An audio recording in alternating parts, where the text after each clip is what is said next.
जय हिंद दोस्तों, आप सभी का स्वागत है अपने YouTube चैनल आशा क्लासेस DM पर। तो कैसे हैं दोस्तों? उम्मीद करता हूं आप सभी बहुत ही अच्छे होंगे और पढ़ाई जारी रखे होंगे।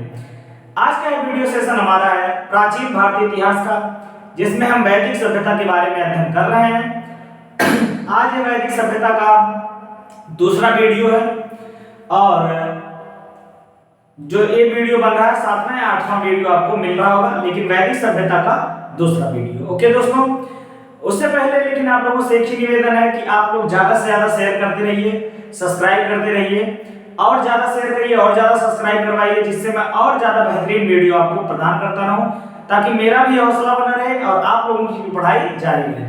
ठीक है ना दोस्तों, चलिए शुरू करते हैं आज का वीडियो। अभी तक हमने पढ़ा कि वैदिक सभ्यता में किस प्रकार से उनका आगमन है, वैदिक सभ्यता का अर्थ क्या है, कहां-कहां से स्रोत होंगे कि मतलब आखिर साहित्यिक स्रोत कैसे प्राप्त होता है और पुरातात्विक स्रोत कैसे प्राप्त होता है, ये हमने अध्ययन किया। अब हम अध्ययन करने वाले हैं, हमने वहां वेदों के बारे में भी पढ़ा था और आज हम उन्हीं वेदों की थोड़ी सी जानकारी है, जैसे वेदों को गान करने वाले कौन कहलाते थे, उपवेद क्या थे, उपनिषद उसके क्या थे, अरण्यक क्या थे, ये सब पूछ सकता है। ठीक है ना? तो मैं कुछ लेकर आया हूं इसमें खास आपके लिए, आप लोग गौर से इसको देखिएगा। ठीक है दोस्तों, जैसे मैंने जो सारणी बनाई है उसको थोड़ा गौर करिएगा। वेद 4 थे हमारे, ऋग्वेद, सामवेद, यजुर्वेद और अथर्ववेद। तो ऋग्वेद जो होता था ये सबसे प्राचीन वेद होता था और यह पूर्व वैदिक काल में लिखा गया था, सबसे पहले लिखा गया था। इसके रचनाकार आप लोग सभी जानते होंगे, वेद व्यास जी महाराज, और आपने नाम सुना वहां पे कृष्णद्वैपायन, इन्होंने इनकी रचना की थी, ये माना जाता है। ऋग्वेद जो था, इसके गाने वाले इनको वाचन करते थे या जो इसके उद्धेता थे, जो इसको गान करते थे, वो क्या कहलाते थे? होत्र। जो ऋग्वेद को गाते थे उनको क्या कहते थे? होत्र कहते थे। और इसका उपवेद था आयुर्वेद। तो ऋग्वेद का जो एक उपवेद होता है, हर वेद का एक उपवेद था, उसी प्रकार ऋग्वेद का एक उपवेद था जिसका क्या नाम था? आयुर्वेद। ओके दोस्तों, इसके उपनिषद थे कौस्तुकी और ऐत्रेय। इसके जो उपनिषद, जो क्योंकि हमने पढ़ा ना 108 उपनिषद हमारे यहाँ चलते हैं, तो इसके जो उपनिषद बनाए गए थे वो थे कौस्तुकी और ऐत्रेय। ठीक है ना? और अरण्यक भी इनका यही था, कौस्तुकी और ऐत्रेय, इसका अरण्यक भी था। ओके दोस्तों, सामवेद संगीतों का वेद किसे कहा जाता है? सामवेद को। भारतीय संगीत का जनक किसे कहा जाता है? सामवेद को। 7 स्वरों का जनक किसे कहा जाता है? सामवेद को। और सामवेद के जो गाने वाले होते थे उन्हें उद्गाता कहते थे, क्योंकि गाया जाता था, तो उससे याद कर लीजिएगा उद्गाता। क्या कहते थे? उद्गाता। और इसका जो उपवेद था वो गंधर्व वेद था। आप लोगों ने कहानी सुनी होगी रामायण के काल में कि जब महारानी कैकेयी अपने दरबार में बैठी थी, तो उस टाइम इंद्रलोक से आते हैं गंधर्व गाते हुए और उन्हीं की गाना को सुनने के लिए कैकेयी अपने दरबार में बुलाती हैं, तो गंधर्व नहीं आते, जिसकी वजह से ये बहुत भला बुरा सुना देती है इंद्र को, और इंद्र बदला लेने के लिए, ये सब कांड आपने सुना होगा कि मंदोदरी, क्या नाम था उनका, मंथरा के वास कर जाते हैं सरस्वती माँ, और उसके बाद उनका ये सब कहानी आपने सुना होगा। खैर मैं कहानी नहीं सुनाना है मुझे। सामवेद जो है संगीत का वेद है, इसको गाने वाले कौन है? उद्धाता है। और इसके उपवेद के नाम भी किसको कहा जाता है? गंधर्व वेद को। ठीक है ना? इसका जो उपनिषद है वह है केन और छंदोग। क्या है? छंदोग है, और केन इसका क्या है? उपनिषद है। और जैमिनी और छंदोग क्या है इसके? अरण्यक। जैमिनी और छंदोग इसके अरण्यक है। यजुर्वेद आप जानते हैं, यजुर्वेद जिसमें ढेर सारे यज्ञों का वर्णन है, यज्ञ मंत्र है, इन सब का वर्णन मिलता है। इसके गान करने वाले अध्वर्य कहलाते थे। क्या कहलाते थे? अध्वर्य। ठीक है ना? और इसके जो उपवेद है वो है धनुर्वेद। इसका जो उपवेद है उसका क्या नाम है? धनुर्वेद। और इसके उपनिषद है तैत्रेयी और मैशराणी। तैत्रेयी और मैशराणी। ठीक है ना? और इसका जो अरण्यक है वो तैत्रेयी और सतपथ है। तैत्रेयी और सतपथ है। ठीक है दोस्तों, अथर्ववेद सबसे नवीनतम वेद हमारा कौन सा? अथर्ववेद। इसी को श्रेष्ठ वेद या ब्रह्म वेद कहा गया है, जिसमें जादू, टोना, तंत्र, मंत्र, इन सब चीजों का उल्लेख किया गया है, वशीकरण का। इनको गाने वाले कौन थे? ब्रह्मा। और इसको जो उपवेद है वो कौन है? शिल्प वेद है। और मंडूक और प्रश्नमुंडक इसके क्या है? उपनिषद है। प्रश्नमुंडक और मंडूक इसके क्या है? उपनिषद है। और इसका अरण्यक कुछ नहीं है। ठीक है ना? अरण्यक इसका कुछ नहीं उल्लेख मिलता, तो ध्यान दीजिएगा। ठीक है दोस्तों। अब हम पढ़ेंगे वैदिक काल को दो भागों में बांटा गया था दोस्तों, एक पूर्व वैदिक काल, एक उत्तर वैदिक काल। आप इसको तो जानते ही होंगे। तो पूर्व वैदिक काल जो है इसका अध्ययन हम करने वाले हैं कि पूर्व वैदिक काल में कैसी राजनीतिक स्थिति रही, कैसे उनकी सामाजिक स्थिति रही, कैसे उनकी आर्थिक स्थिति रही, कैसे उनकी धार्मिक स्थिति रही। तो आज हम पूर्व वैदिक काल में दो स्थिति जानेंगे, एक राजनीतिक और एक सामाजिक। ओके दोस्तों, पूर्व वैदिक काल का टाइम पीरियड क्या है? 1500 से लेकर 1000 ईस्वी तक, और इसी को हम कहते हैं ऋग्वैदिक काल। क्योंकि ऋग्वेद की रचना किसमें हुई थी भैया आप बताइएगा? ऋग्वेद की रचना किसमें हुई थी? पूर्व वैदिक काल में, इसीलिए इसे ऋग्वैदिक काल भी कहा जाता है।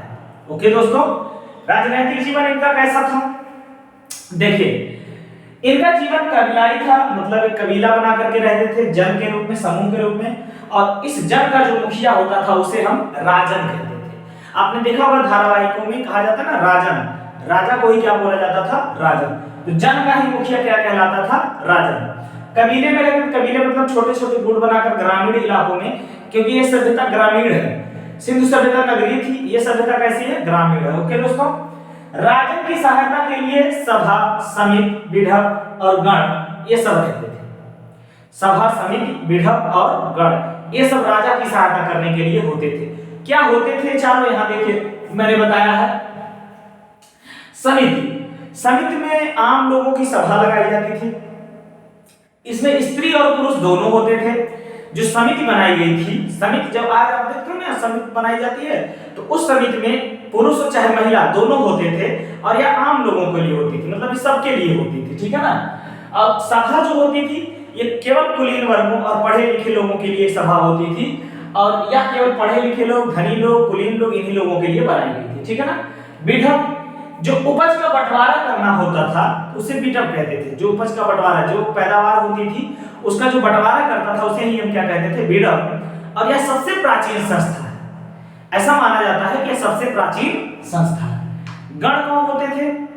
जो कुलीन वर्ग के लोग होते थे उनकी एक अलग से सभा लगाई, जो राजा महाराजा के लोग होते थे, घर के ही लोग, वो लोग अपनी सभा लगाते थे, वो लोग गण होते थे, प्रतिनिधि होते थे। ठीक है दोस्तों, देखो सभा और समिति, यहाँ जो दो शब्द आया है बहुत ही इंपॉर्टेंट हमारे लिए है, क्योंकि अथर्ववेद में सभा और समिति को जो प्रजापति दक्ष थे उनकी दो पुत्रियां कही जाती हैं। जो प्रजापति दक्ष हैं उनकी क्या कही जाती हैं?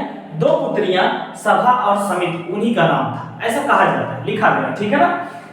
सेना कोई नियमित इसमें नहीं रखी गई थी, कोई निश्चित सेना नहीं होती थी जब आवश्यकता हो। वैसे तो इसमें भी ज्यादा युद्धों का वर्णन तो उस तरह नहीं मिलेगा, लेकिन हाँ युद्ध होना शुरू हो गए थे, ऐसा है, ठीक है ना।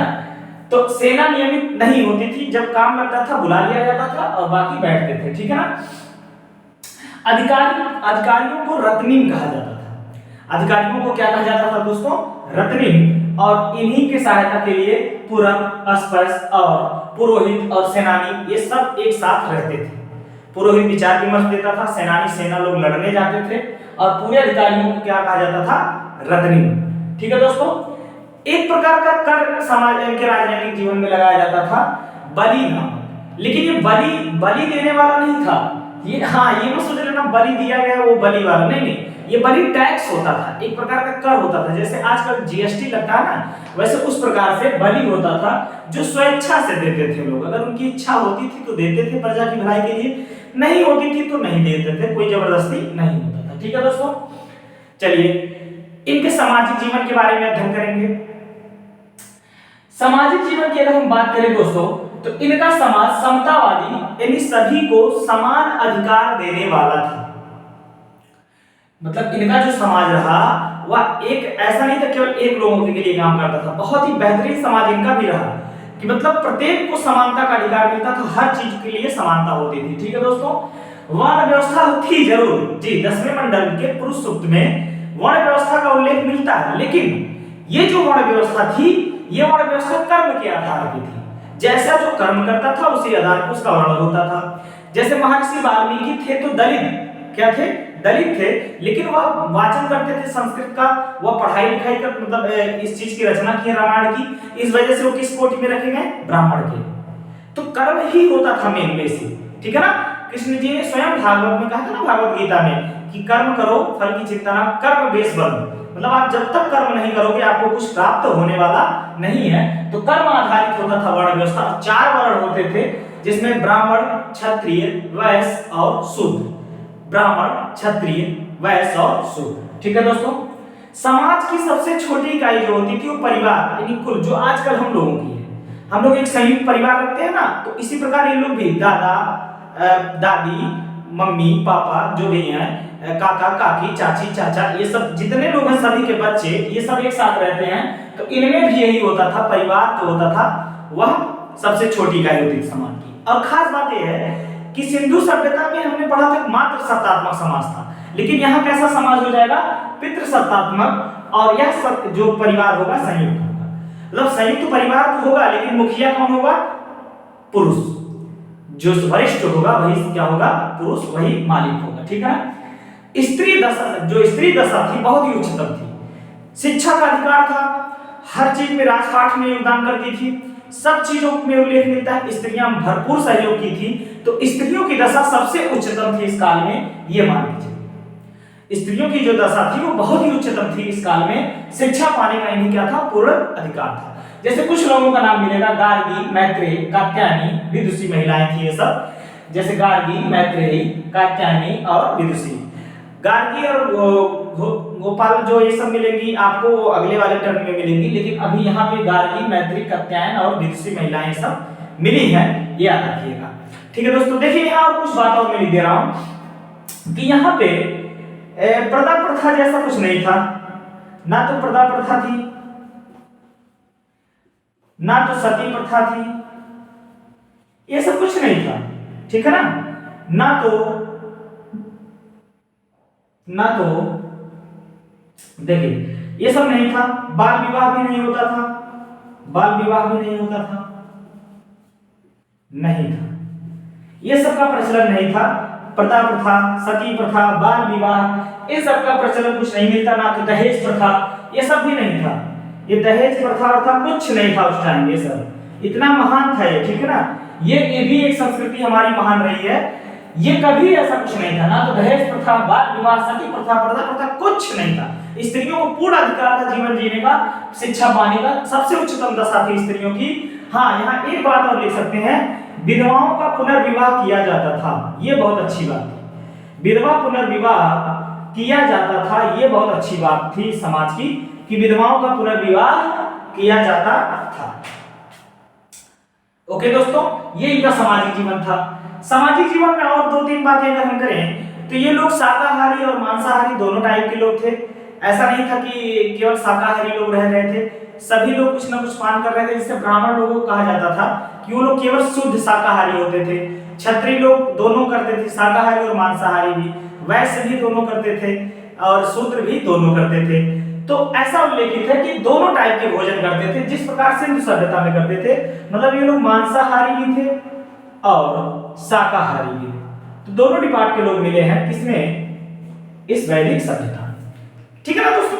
और एक बात आपको बताएं, मनोरंजन के लिए सामाजिक जीवन में ये लोग क्या करते थे? वही चीज, पासा खेलना, संगीत, नृत्य और जो बीड़ा का उल्लेख जो मिलता है, सबसे पहला जो यंत्र वाद्य यंत्र मिलता है उसका किसका उल्लेख मिलता है? बीड़ा का। बीड़ा सरस्वती माँ की जो दिखाई गई है, सरस्वती माँ के हाथों में बीड़ा का वादन होता था, संगीत होता था, पासा खेलते थे, नृत्य होता था, घोड़दौड़ करते, जो घोड़सवारी से घोड़ा दौड़ होता था। मतलब सब कुछ करते थे ये लोग मनोरंजन के लिए। ऐसी थी सामाजिक जीवन सिंधु सभ्यता की, वैदिक सभ्यता की। सॉरी दोस्तों, लेकिन ये चीज जानिएगा, स्त्रियों की दशा सबसे उच्चतम है और लगभग सभी वर्गों को पढ़ने का अधिकार था। ऐसा कुछ नहीं है कि किसी वर्ग को विशेष को छूट मिला था नहीं पढ़ेगा, कि हाँ इसे नहीं पढ़ाया जाएगा। पूर्व वैदिक काल में सारी सुविधाएं थी जो एक समान अवसर देने का काम करती है, जैसे आज के भारत में देने का काम किया जा रहा है। ठीक है दोस्तों। मतलब उन्हें पढ़ने का अधिकार, उन्हें समाज में बैठने का अधिकार, राजा बनने का अधिकार, हर चीज का अधिकार मिला। तो ये कैसा जीवन था सामाजिक में? बहुत ही उच्चतम क्वालिटी का था। और सबसे अच्छी बात कि स्त्रियों की दशा सबसे ज्यादा उच्चतम किस काल में हुई थी? वैदिक काल, जो पूर्व वैदिक काल। ओके दोस्तों, आज यहां तक रखेंगे। इसके बाद आर्थिक जीवन और धार्मिक जीवन, 2 जीवन बचे हैं, उनको हम देख लेंगे। ये चैप्टर आपका खत्म हो जाएगा। ओके दोस्तों, तो चलिए दोस्तों आज का वीडियो यहीं तक रखते हैं। वीडियो आपको पसंद आया कि नहीं आया कमेंट बॉक्स में जरूर बताइएगा, और वीडियो को ज्यादा से ज्यादा शेयर करते रहिए, सब्सक्राइब करिए और बेल आइकन दबाइए। जय हिंद, जय भारत, ख्याल रखिएगा अपना। जय हिंद।